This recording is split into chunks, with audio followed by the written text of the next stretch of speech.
So mga sis, isa na naman, another blush na bagay sa ating mga Pinay.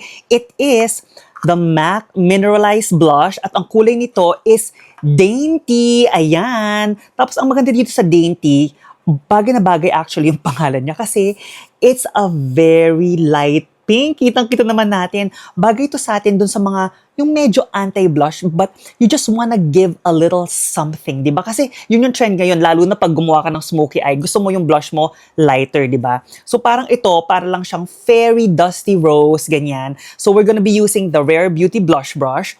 Tapos ididip lang natin siya. Tapos again, ang maganda sa baked blush is very natural lang yung atake niya. And then we're gonna start right here, right on top of our cheekbones, right in the middle, going towards the hairline, and then whatever's left, you just brush it through the cheeks.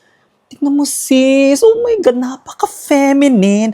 Girl na girl, di ba ang ganda? O ngayon, gawin natin sa kabila. O yan, nawala So, ididip natin siya. At ang maganda talaga sa MAC, I'm sorry, sobrang quality ng mga produkto nila. Again, you're gonna start right on top of the cheekbones, going out, di ba? And we're doing stippling motion, yung parang inaapak-apakan mo lang yung skin mo, and then you smile.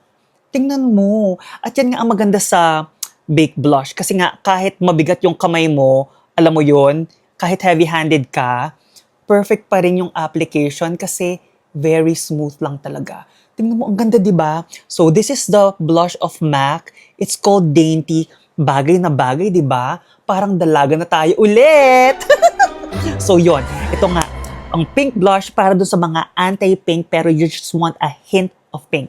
Bagay na bagay sa ating mga Pinay.